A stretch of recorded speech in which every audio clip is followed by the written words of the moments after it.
요즘에 이제 삶의 질 이런 얘기를 많이 하지 않습니까? 삶의 질을 높여야 하는데 많은 경우 현대인들이 이제 삶의 질이 많이 떨어지는 것들을 경험하며 사는 것 같아요. 삶의 질을 떨어뜨리는 이유 중에 하나로 질병을 꼽을 수 있고, 그러니까 병이 있으면 아무래도 삶의 질이 떨어지겠죠. 그리고 불면증, 그러니까 잠을 못 자는 것 때문에 삶의 질이 낙후되는, 낮아지는 일들도 경험합니다. 그리고 가정에서든 직장에서든 또 사람과의 관계 속에서 또 받게 되는 이런 수많은 스트레스들, 이런 것들이 삶의 질을 많이 떨어뜨리는데, 그래서 그런 삶의 질을 떨어뜨리는 요소들, 그 문제들을 개선하려고 많은 노력을 기울입니다. 근데 그리스도인들은 특별히 우리의 삶의 질과 관련해서 하나 더 기억해야 할 것이 있습니다. 그게 뭐냐면 바로 신앙생활입니다. 신앙생활. 신앙이 약해지면 삶의 질이 떨어집니다. 그리스도인들은 다른 거 다 갖추고 있어도, 잠도 잘 자고 스트레스 안 받고 질병이 없어도, 건강해도요, 신앙이 약해지면 굉장히 삶이 침체됩니다. 분명해요. 그건. 반대로 생각해 보세요. 신앙이 강해지면 삶의 질이 높아지거든요. 신앙이 강해지면 그건 모든 걸 이깁니다. 불면증에 시달려도, 내가 질병에 걸렸어도, 스트레스 많이 받아도, 경제적인 문제로 시달려도 그 모든 것을 이기면서 신앙이 강한 그 하나 때문에 삶의 질이 높아지는 것을 경험할 수 있게 되거든요. 우린 이걸 꼭 기억해야 돼요. 신앙생활을 잘하는 것은 삶의 질을 좌우하는 절대적인 요소라고 해도 과언이 아닙니다. 우리 모두가 다, 저는요, 높은 삶의 질을 추구할 수 있게 되기를 바라요. 그러기 위해서는 가만히 앉아있는 되는 게 아니라 우리의 신앙이 약해지면 삶의 질이 추락하고 신앙이 강해지면 삶의 질이 높아지거든요. 그러기 위해서는, 높은 삶의 질을 추구하기 위해서는 우리의 신앙생활을 여기서 머물지 말고 한 단계 끌어올리는 일이 필요합니다. 한 단계 끌어올리는 일. 자, 하만이 누군지 잘 아시죠? 에스더에서 나오는. 하만이 유대인들을 진멸하기로 한 날, 그날이 언제라고 말합니까? 아달월. 아달월이 12월이라는 말이에요, 유대력으로. 아달월 13일, 그러니까 12월 13일이 하만이 유대인들을 진멸하기로 정한 날인데, 그냥 정한 날이 아니잖아요. 못 뽑았어요, 그날 정하려고. 부르, 즉 제비를 뽑았어요. 주사위 던졌다는 거죠. 근데 그 사람 혼자 스스로 던졌겠어요? 점성술사, 또 용한 사람, 어떤 그 신비한 주술적인 얘기들을 잘하는 사람 불러서 던지게 한 거예요. 요 날이 딱 적당합니다라고 젊게 딱 나온 날이 12월 13일이었다는 겁니다. 그리고 하만은 유다인들을 진멸하겠다는 조서를 써서 왕의 어인을, 인장반지라 그랬죠. 왕의 어인을 찍고 페르시아의 127개 지방, 그 페르시아 거대 제국이 다스렸던 도성이 127개나 됐어요. 그 127개 지방에 반포했습니다. 근데 우리가 보았던 것처럼 그날은 더 이상 유다 민족이 진멸되는 날이 아니었죠. 모르드게라고 하는 사람이 새로운 조서를 써서 또다시 127도에 반포했기 때문에 그렇습니다. 자, 왕의 도장이 찍힌 조서를 변경할 수 없다. 이게 페르시아의 법에 있었어요. 왜냐하면 왕 권위 떨어지니까. 그러니까 왕은 거의 신 같은 사람인데, 나 틀려서 실수해서 잘못해서 취소, 철회, 이러면 그 신격화된 왕의 권위가 얼마나 추락하겠어요. 그래서 법으로 정한 거예요. 한 번 왕의 어인이 찍힌, 인장반지가 찍힌 조서는 취소할 수 없다라고. 그래서 취한 방법이 뭐였습니까?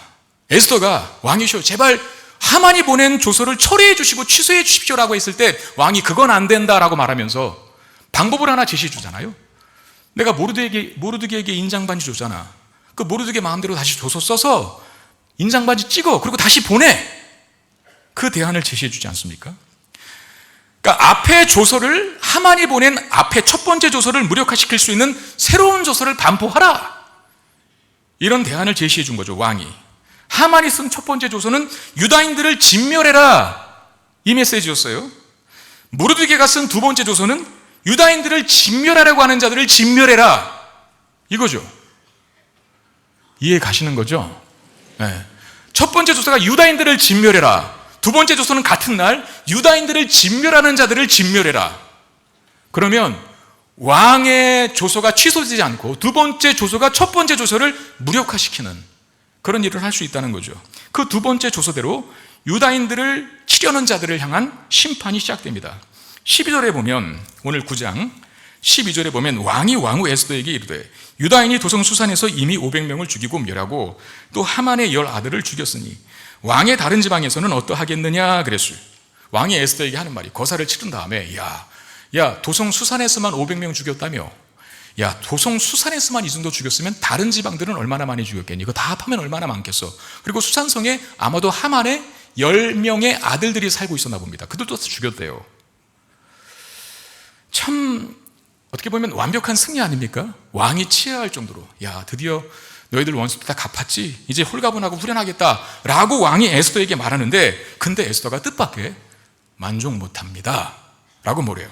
13절 말씀, 에스더가 이르되 왕이 만일 좋게 여기시면 수산에 사는 유다인들이 내일도 오늘 조서대로 행하게 하시고 하만의 10 아들의 시체를 나무 위에 달게 하소서.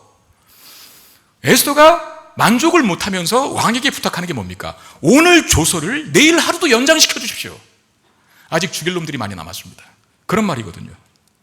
수산에 사는 유대인들이 내일도 조서대로 행하게 하소서라고 하는 말, 12월 13일이 원래 하만이 첫 번째 조서에서 유다인들을 진멸하기로 했던 날 아니었습니까? 그런데 두 번째 조서가 같은 날 유다인들을 대적하는 자들을 또한 대적하고 진멸해라, 두 번째 조서가 보내졌죠. 그리고 12월 13일 날은 그야말로 유다인들이 진멸당하는 날이 아니라 유다인들을 진멸하려고 했던 그 세력들이 진멸당하는 날이었어요. 그런데 12월 14일 하루만 더, 어디서만? 수산성에서만 127개 전체의 도성에서 하루만 더 달라는 게 아니라 수산성에서만 하루만 더 주십시오라고 에스더가 부탁을 하고 그 일을 왕이 허락하죠. 왜 에스더가 그런 부탁을 했습니까? 아직 남아있는 대적들이 있다는 뜻이고, 그리고 13일 날 죽였던 하만의 10 아들들 그냥 두기 싫다는 거예요. 시체라도 장대에 매달겠다는 그 요구를 하려고 이런 간청을 왕에게 했고, 왕은 그것을 허락합니다. 수산성에서만 500명을 죽였는데 하루를 더 연장받아서 300명을 더 죽입니다. 그리고 이 12월 13일 첫 번째 심판이 치러진 날과 하루 더 연장받아서 치러진 수산성에서만 치러진 그 두 날 동안 전체의 도성에서 죽은 유다의 대적들이 7만 5천 명이라, 그런 기록이 있어요. 16절에. 자, 우리는 에스더가 이런 걸 보면 참, 우리가 구약 성경에 대해서 약간 초신자들은, 처음 이제 신앙생활 하시는 분들은 이 왜 하나님 믿는 사람들이 이렇게 사람을 죽여대냐, 이런 이제 오해를 하게 되죠. 에스더 같은 경우에 참 이 대목만 보면 참 잔인하다, 무슨 피해 여왕인가 그렇게 느껴질 정도로, 아니 그 정도면은 충분히 됐지 않나. 응? 대적들 그렇게 많이 죽였고, 그리고 대세는 이미 에스더와 모르드게에게 기울었잖아요. 그럼 좀 아량을 베풀어 줄 법도 한데 그렇게 안 하고 하루 더 죽일 수 있게끔 해달라고 부탁을 해요. 그리고 하만의 10 아들도 이미 죽었거든요. 그 죽일 수는 있는 거지 않습니까? 원수의 후손들이니까. 그런데 그것도 그들의 시체를 매달라고 하루를 더 연장시켜 주십시오라고 요청한 이 에스더의 청이 어떻게 보면 굉장히 잔인한 여자처럼 보이게끔 만든다는 거죠. 근데 여러분, 그건 오해고, 우리는 구약 성경을 볼 때, 특별히 구약 성경을 볼 때 이런 관점을 좀 가져야 합니다. 구약 성경에서의 전쟁은 그냥 전쟁이 아닙니다. 그럼 뭔 전쟁이에요?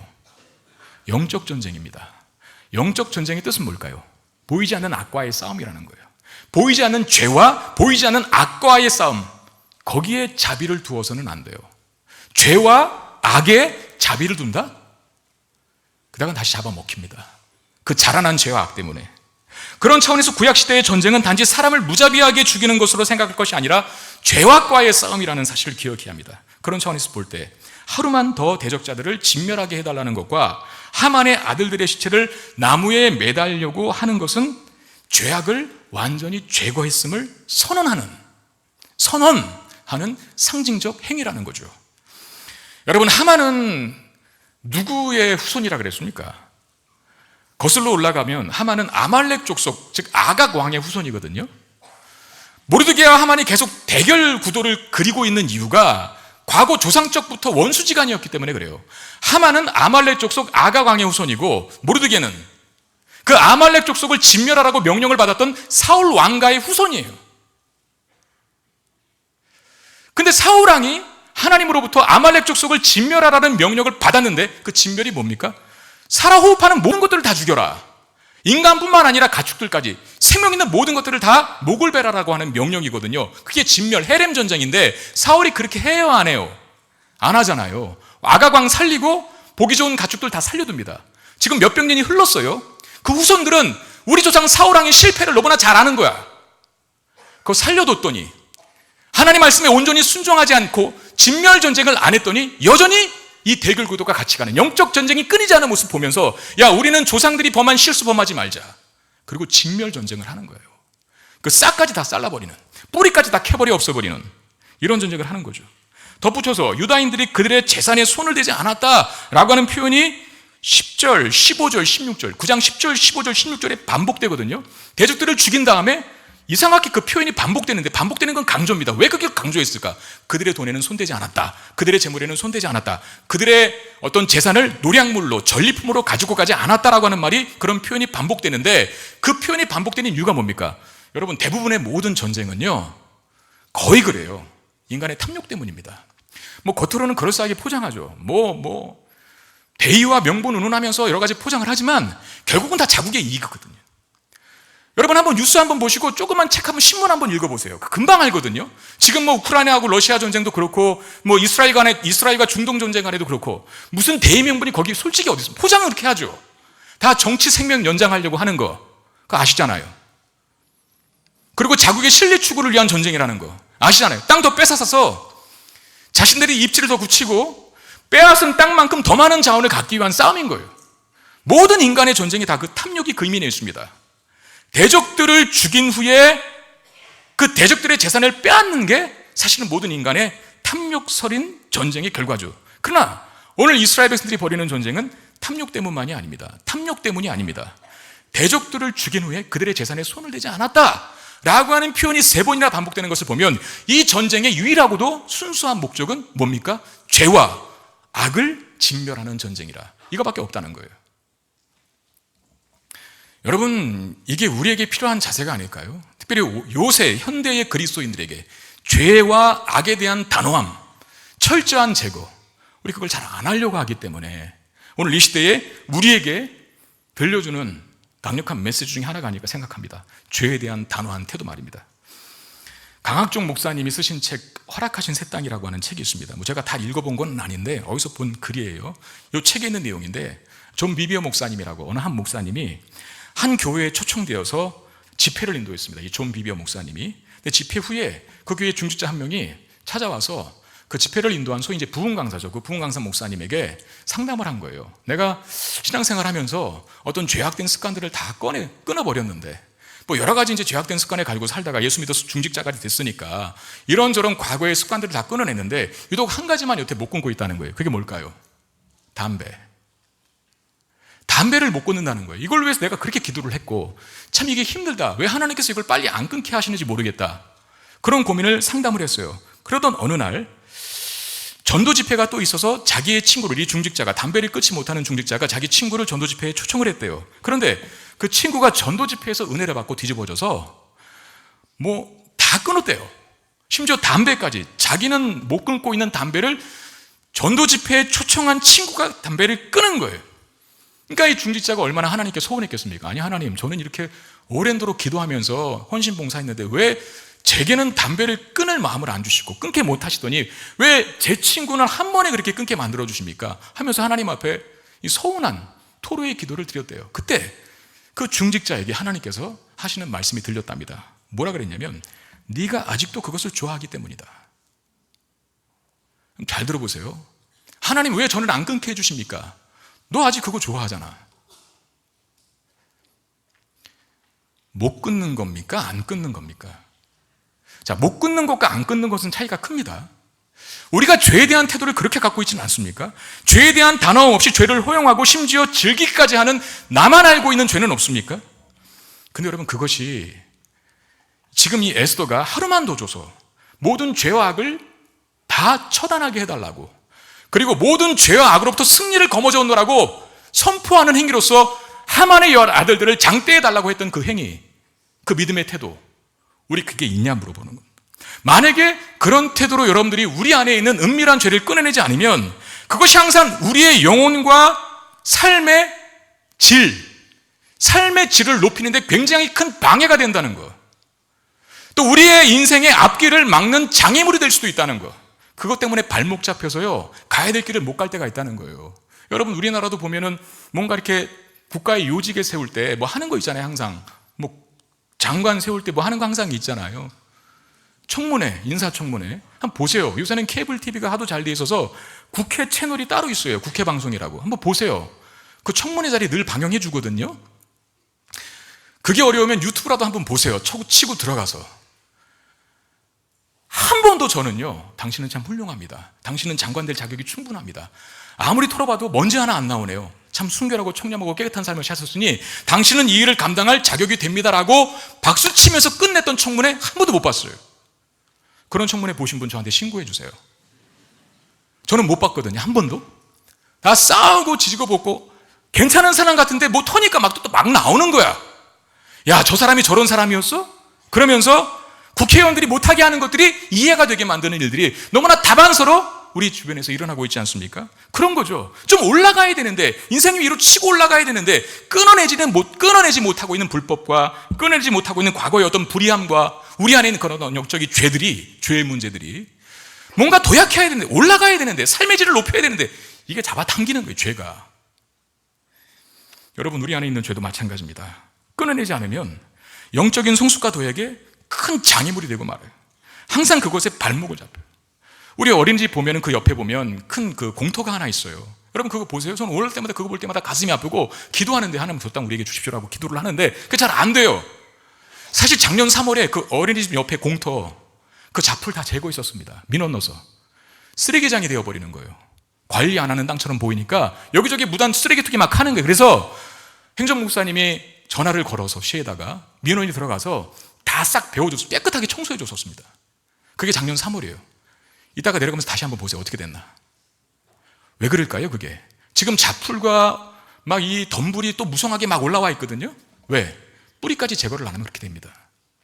제 목양실에 4층인데 목양실과 식당 사이에 공간이 하나 있어요. 거기 끝으로 화단이 있거든요.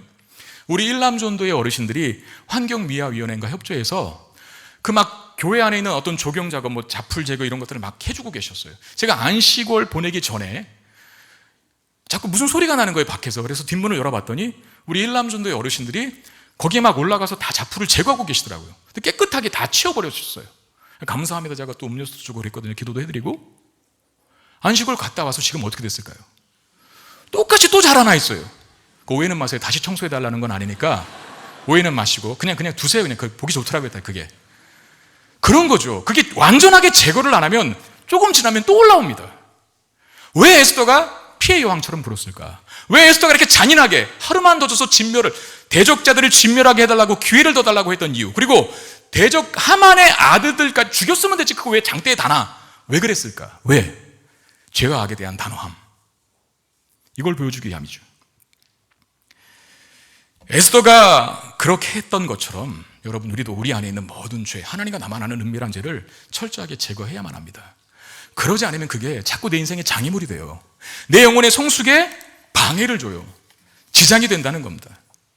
대적들을 진멸하는 일이 이제 유다 민족들 사이에 일단락 되었을 때 유다 민족 안에서는 잔치가 벌어집니다. 잔치를 벌이는 게 당연하지 않겠어요? 대적들을 진멸했으니까. 17절 18절 말씀 보면 아달월 13일에 12월 13일에 그 일을 행하였고 14일에는 쉬며 그날에 잔치를 베풀어 즐겼고 수산에 사는 유대인들은 13일과 14일에 모였고 15일에 쉬며 이날에 잔치를 베풀어 즐긴지라 그랬어요. 자, 유다의 대적들을 향한 심판이 진행된 날이 언제였다고요? 12월 13일. 12월 13일은 그날을 했으니까 그 다음 날인 12월 14일에 뭐 한다고요? 잔치를 벌였잖아요. 승리의 잔치. 그런데 수산성에서만큼은 잔치를 14일이 아니라 15일 날 했대요. 왜? 좀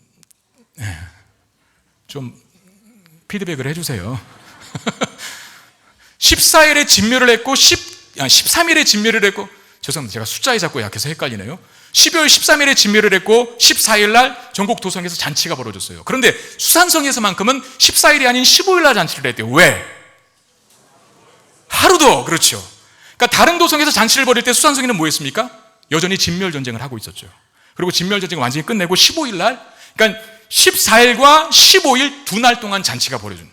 14일은 수산성을 뺀 다른 도성에서, 15일은 수산성에서 잔치를 벌여요. 자, 이게 중요한 이유가 있어요. 여기서 불임절이 탄생을 해요. 절기 중에 하나, 불임절. 20절 22절. 모르드게가 이 일을 기록하고 아하수에로 왕의 각 지방에 있는 모든 유대인에게 원근을 막론하고 그를 보내어 이르기를 한 규례를 세워 해마다 아달월 14일과 15일을 지키라.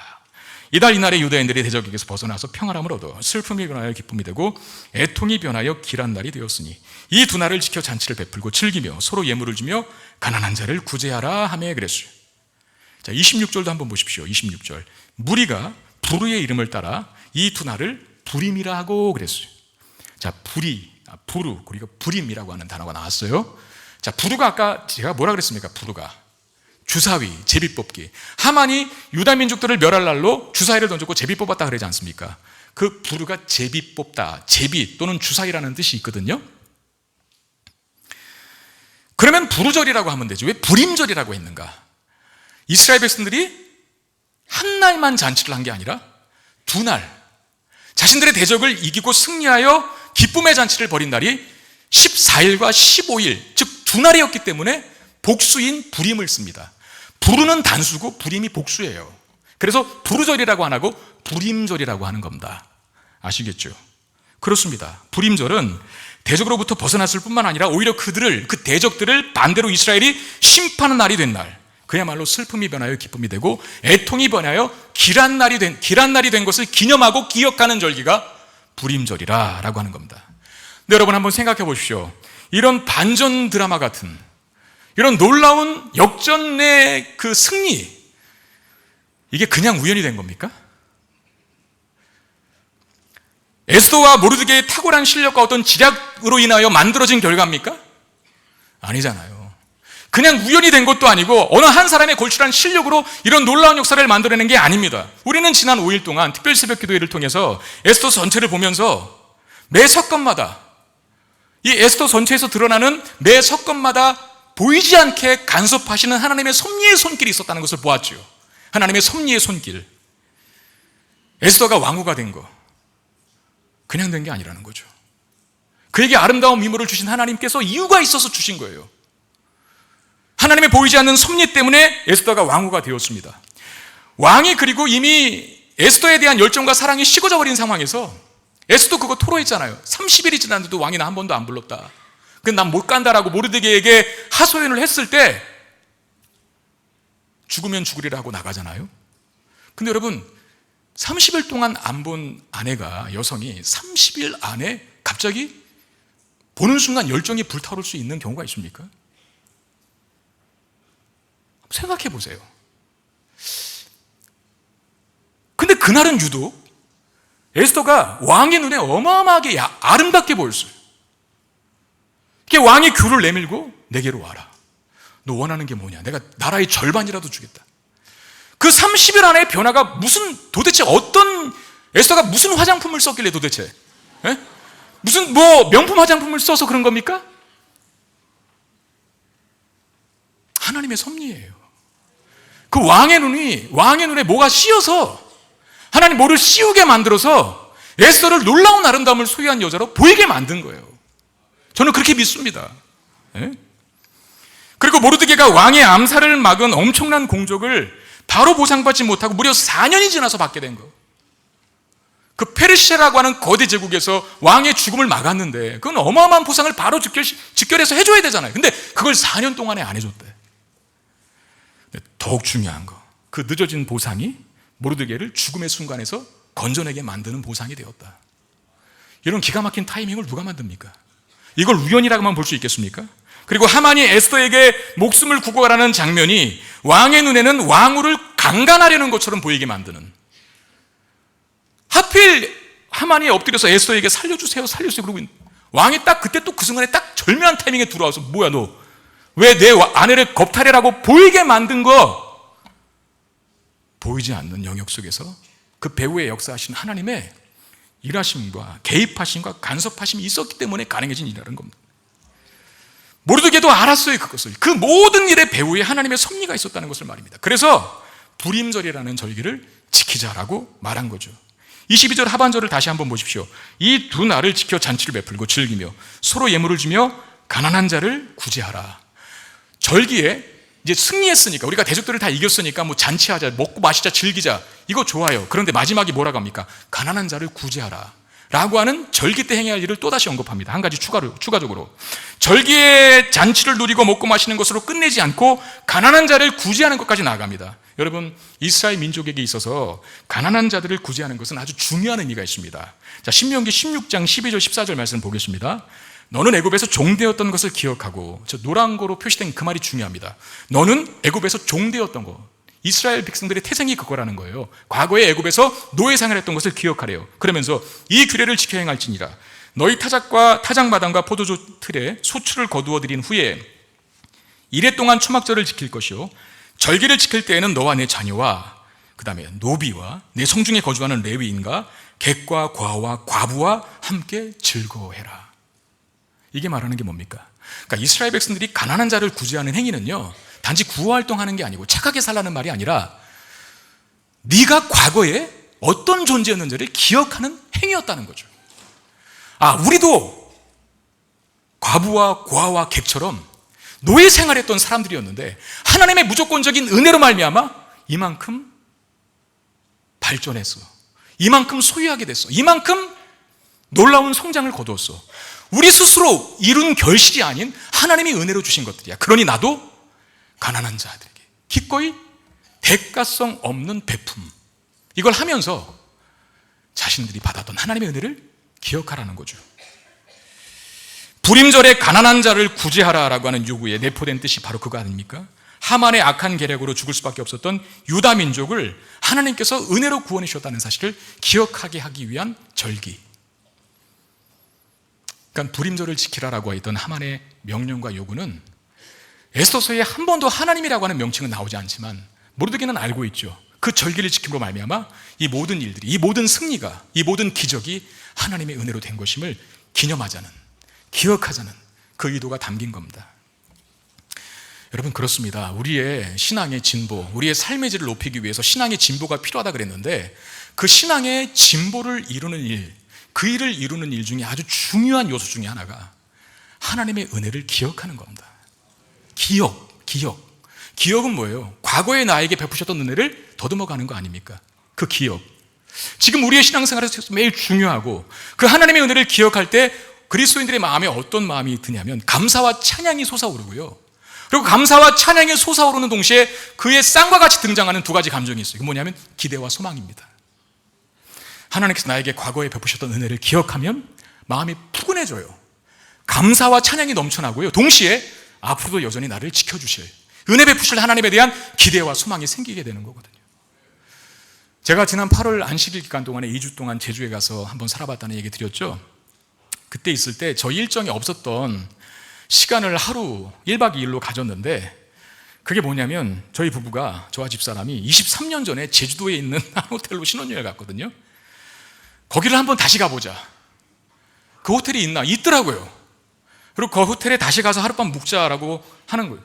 그리고 전화를 해봤어요. 했더니 마침 그때 성수기였을 텐데 있대요, 방이. 그래서 호텔을 예약하고 정말 설레는 마음으로 23년 전에 갔던 그 호텔에 들어섰습니다. 제가 그 데스크 앞에 딱 서 있는데 그 직원에게 하고 싶은 말이 목구멍까지 차올랐거든요. 결국 못했는데 뭐라고 하고 싶었냐면, 저기요, 제가 23년 전에 여기 신혼여행 왔어요. 그래요? VIP 하면서 뭐 할인 혜택을 더 줄까, 그런 기대가 좀 있었는데 그 말을 못했어요, 차마.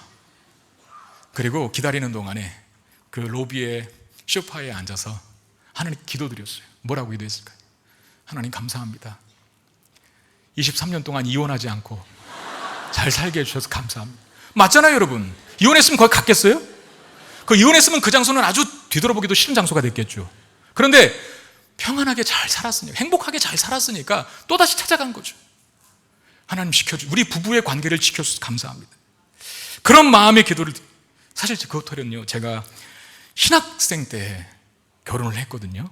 그것도 학부, 원부도 아니고 학부, 대학원도 아니고 그냥 대학교 3학년 때 27살이었죠. 그때 결혼을 해서 간 호텔인데, 그때 당시만 해도 해외여행을 많이 신혼여행객들이 갔어요. 근데 돈이 없어서 제주도 간 거예요. 그리고 신혼여행 부부가 한 차로 이렇게 여행사를 끼고 갔으니까 많은 그 무리들이 갔는데, 저와 집사람이 묵는 호텔에서 내리는 신혼부부는 없더라고요. 눈물 나려고 그래. 다 뭐 좋은 호텔, 삐까뻔쩍한 호텔. 그러니까 우리는 좀 그 중에서도 좀 안 좋은 호텔을 간 거죠. 근데 23년이 지났습니다. 그 호텔을 지난달 다시 가면서 이야, 하나님이 참 기가 막히게 내 인생에 역사하셨구나.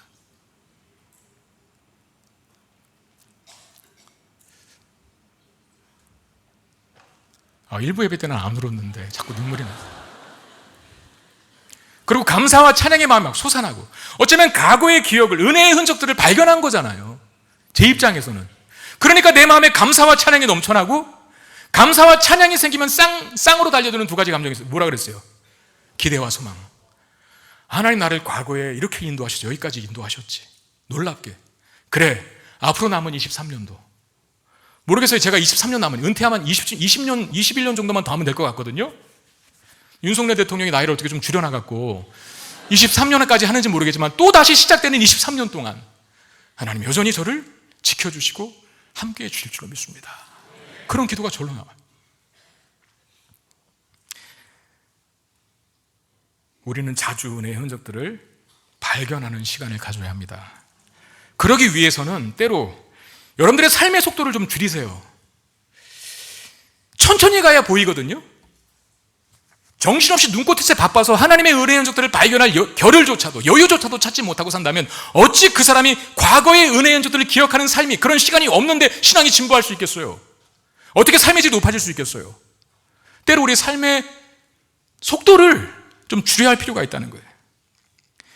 제가 시간적 여유가 안식일에 생기니까, 안식월 동안 생기니까 집안에서 해야 할 일이 막 보이기 시작하더라고요. 화장실 청소를 하기도 했고, 그래서 청소기 먼지통을 비워내기도 했고, 신발장에 있는 우산꽂이를 다 정리하기도 했고, 또 신방자도 깨끗이 정리하기도 했어요. 저 원래 집안 청소를 잘 도와줬던 사람입니다. 도와준 것보다는, 아내를 도와준 것보다는 그냥 제가 좀 지저분한 꼴을 잘 못 보는 스타일이라. 근데 그 전 동안은요, 제가 담임 목회한 이후부터 마음의 여력이 없었어요. 너무 바쁘고 집에 오면 그냥 방전이 되는 거죠. 그냥 넉다운이 돼서 너무 바쁘게 살다 보니까 정작 지저분했던 그 모습들이 보이지 않았던 거죠. 그런데 안식월, 여러분들이 허락하신 그 안식월 때문에 삶이 늦어졌잖아요. 슬로우가 됐잖아요. 그러니까 안 보이는 것들이 보이기 시작해요. 여러분, 우리가 KTX 타고 빠른 시간 안에 지방을 왔다 갔다 하는 장점도 있지만 KTX 타면 놓치는 게 뭡니까? 풍광이에요, 풍광. 그래서 옛날에 무궁화호, 새마호 열차가 주는 기쁨을 못 누려요, KTX에서는. 무궁화호, 새마호 열차는 늦게 가잖아요. 지나가는 배경이 다 보이잖아요. 그게 주는 또 다른 감동이 있는 거거든요. 영적인 월드 비슷합니다. 여러분들이 삶의 속도를 때로 줄이지 않고 늘 그냥 바쁘게만 살아간다면 하나님의 은혜의 흔적들을 기억하는 시간을 갖지 못하고, 그런 시간을 갖지 못하면 절대 신앙이 자라지 않습니다. 감사와 찬양이 없을 뿐만 아니라 감사와 찬양과 쌍으로 오는 기대와 소망이 없어져서 늘 미래가 불안한 거죠. 걱정과 근심과 염려에 사로잡혀서 더 바쁘게 살아가는 것밖에는 대안이 없다고 생각하고 자기를 죽일 정도로 바쁘게만 살아가는 거죠. 하나님의 은혜를 기억하고 발견하는 일을 잘 하십시오. 우리의 삶의 질이 확연히 달라지게 될 줄로 믿습니다. 에스더서는 불임절을 선포하고 지켰다라고 하는 것으로 끝나지 않습니다. 사실 그렇게 끝나도 되거든요. 9장까지가 그 내용이니까. 그런데 마치 부록처럼, 성경의 한 장이라고 이야기하기에는 너무나 분량이 초라한 10장까지 있어요. 그 10장의 내용이 뭡니까? 2절 3절 말씀 보겠습니다. 10장 2절 3절. 왕의 능력 있는 모든 행적과 모르드게를 높여 존귀하게 한 사적이 메대와 바사 왕들의 일기에 기록되지 아니하였느냐. 유다인 모르드게가 아하수에로 왕의 다음이 되고 유다인 중에 크게 존경받고 그의 허다한 형제에게 사랑을 받고 그의 백성의 이익을 도모하며 그의 모든 종족을 안위하였더라. 이 10장의 끝이 말하는 내용은 뭐죠? 모르드게 때문에 아하수에로 왕이 복을 받고, 모르드게 때문에 그 땅에 존재하는 수많은 사람들이 유익을 얻게 되었다. 이 말을 하는 거예요. 이 말을.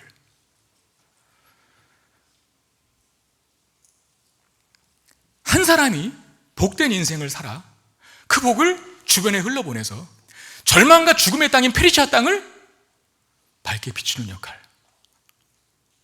특별히 유대인들에게 있어서 페르시아 땅은 어떤 땅입니까? 자기 나라가 망해서 포로 잡혀온 땅, 이방인이 득세하는 땅, 심지어 너무나 대적들이 많은 땅, 인사 안 했다고 민족을 진멸하려고 했던 악의 세력이 창궐한 그 땅. 그런데 모르드게와 에스더가 하나님의 복을 받아서 그 복을 그 죽음의 땅에 흘려보내 많은 사람을 살리는 인생들이 되었다는 겁니다. 여러분, 이게 우리의 역할 아닐까요? 우리도 우리가 지켜야 할 불임절이 있잖아요. 사탄의 권세 때문에 죽을 뻔했는데, 아니 죽을 수밖에 없는 죄인이었는데 예수 그리스도께서 오셔서 우리를 살려주셨잖아요. 그럼 우리도 우리의 불임절이 있는 거거든요.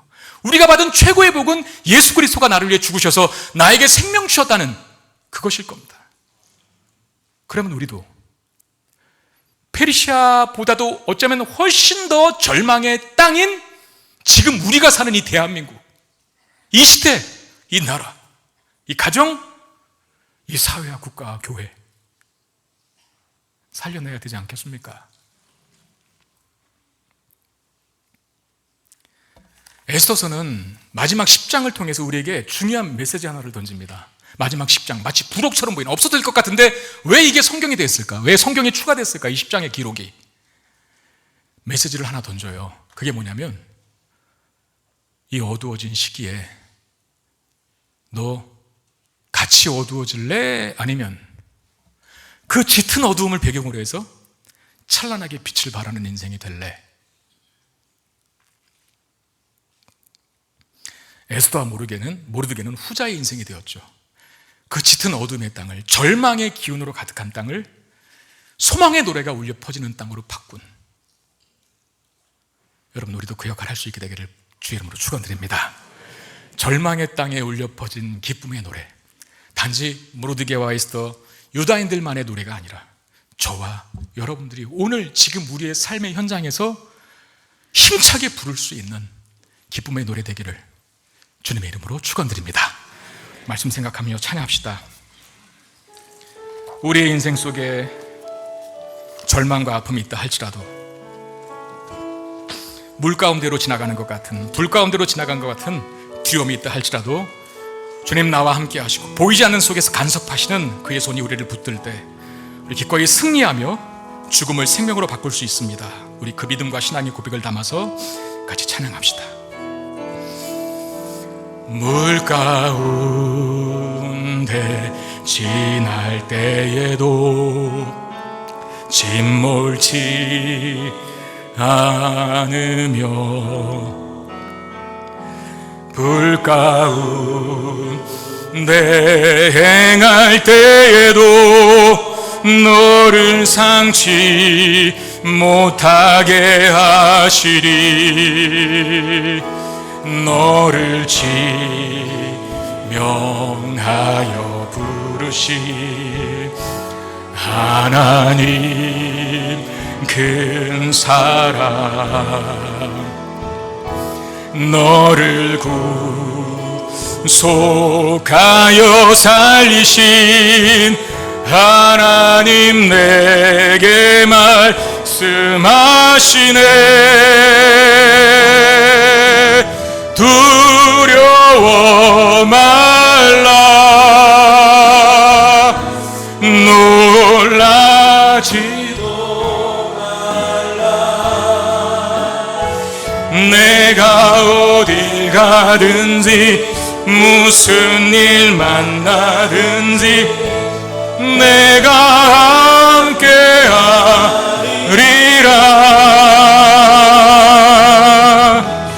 두려워 말라, 놀라지도 말라. 내 너를 붙들리라, 너를 도우리라. 주님 약속하. 다시 한번 처음부터 찬양합시다. 물 가운데 지날 때에도, 물 가운데 지날 때에도 침몰치 않으며, 침몰치 않으며, 불 가운데 행할 때에도, 행할 때에도 너를 상치 못하게 하시리. 너를 지명하여 부르신 하나님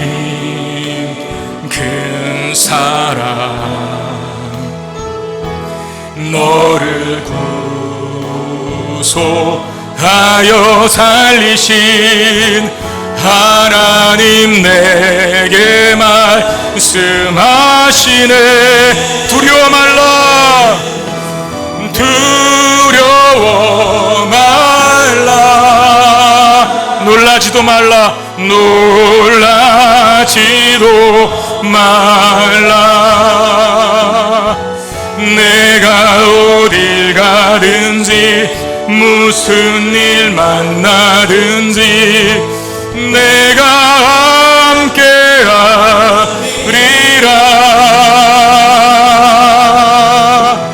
두려워 말라, 놀라지도 말라. 내 너를 붙들리라, 너를 도우리라. 주님 약속하. 다시 한번 전심으로 찬양합시다. 두려워 말라, 두려워 말라, 놀라지도 말라. 내가 어딜 가든지 무슨 일 만나든지 내가 함께하리라. 두려워 말라, 두려워 말라, 놀라지도 말라. 내 너를 붙들리라, 너를 도우리라. 주님 약속하셨네. 우리 기도할 때 하나님, 절망의 땅 페르시아 땅에서, 죄악이 간영한 그 땅에서 죄와 타협하지 아니하고 그 모든 죄악들을 다 끊어내고 하나님 은혜를 받은 자로서 그 악한 땅, 그 어두운 땅을 바꾸는 인생, 에스더와 모르게처럼 우리도 하나님 그 인생 살게 하여 주시옵소서. 시대가 어둡다고, 시대가 추악하다고 한탄만 하고 체념만 하고 절망만 하고 앉아있지 말게 하시고, 나 한 사람이 하나님 말씀대로 살아가는 삶을 통하여 나에게 베풀어 주신 은혜에 감사하는 마음을 담아 내가 주를 위해 살겠노라고 고백하는 그 결단하는 믿음의 삶을 통하여 내가 속한 곳이 바뀌는 빛 가운데로 가는 역사가 있게 해 주시옵소서. 우리 마음 가지고 기도하는 시간 갖겠습니다. 기도하겠습니다. 아버지 하나님, 은혜와 사랑을 감사합니다. 7차례에 걸쳐 주신 예수께서 말씀을 붙잡고 시간 기도합니다. 절망의 땅에, 포로의 땅에, 이방인의 땅에, 죄악이 간영한 그 땅에 들어간 두 사람이 하나님의 구원 긍휼의 뜻을 받고 놀라운 일을 행했던 그 역사와 기적, 하나님의 섭리와 은혜와 경륜 때문에 우리난 것임을 고백합니다. 주여, 우리가 바라보는 이 세상, 우리가 발딛고 살아가는 이 땅이 어둡고 추악하며 죄악이 간영한 시대가 된다 할지라도 천념하거나 절망하거나 심지어 타협하는 인생이 아니라 주여, 그리스도의 빛을 바라는 하나님의 사람으로 살게 하여 주옵소서. 불임절을 지키는 자가 될 수 있게 해 주시옵소서. 원수와 사탄의 공격과 권세에 죽을 수밖에 없는 죄인들을 예수 그리스도의 십자가 죽으심으로 살려주신 구원하신 은혜를 기억하며 그 복과 은혜가 우리 가운데 넘쳐 흘러서 절망의 땅을 생명의 땅으로 바꿔내는, 어두운 땅을 밝은 땅으로 바꿔내는 능력 있는 삶 살게 해 주시옵소서. 하나님, 절망의 땅이고 낙심의 땅이고 포로로 잡혀간 땅이고 죄악의 권세가 관영한 그 땅에서 하나님의 복을 받은 에스더와 모르드게가, 그리고 유다 민족들이 그 죄악을 뿌리 뽑았을 뿐만 아니라 그들로 인하여서 하나님께서 그들에게 주신 복으로 인하여서 그 복을 흘려보내 절망의 땅을 기쁨의 노래가 울려 퍼지는 땅으로 바꾸어내었다는 사실, 하나님 그 말씀 우리도 보았습니다. 우리도 그렇게 살아갈 수 있도록 은혜를 베풀어 주시옵소서. 어쩌면 그들보다 훨씬 더 큰 은혜를 받았던 사단의 권세로부터 자유하지 못하여 죄악에 죽을 수밖에 없는 운명인 저희들을 예수 그리스도를 보내셔서 살려주시고 구원하여 주신 그 복이 이제 흘러넘쳐서 우리가 살아가는 이 땅, 우리가 몸담고 있는 가정, 우리가 몸담고 있는 삶의 모든 영역들을 빛으로 물들일 수 있는 주님의 사람들 되게 해 주시옵소서. 귀한 예물을 담아 하나님 앞에 올려드리오니 주님 받으시고 주의 나라의 확장을 위해서 아름답고 존귀하게 쓰여지게 하시고 우리 사랑하는 성도들과 이 한 주간도 또한 함께 하시사 은혜가 넘쳐나는 복된 인생 되게 해 주시옵소서. 몸과 마음과 영혼이 아파 허덕이는 자들에게 치유의 은총을 베풀어 주시고, 우리 사랑하는 성도들이 섬기는 일터와 직장에 마르지 않는 은혜의 샘물 주시사 풍성한 결실 누리게 하여 주시고, 마음의 간절한 바람과 소원들이 주 안에서 날마다 응답되는 그 은혜를 경험하는 우리 모두가 되게 해 주시옵소서. 우리 주 예수 그리스도 이름으로 간절히 축복하며 기도드리옵나이다. 아멘.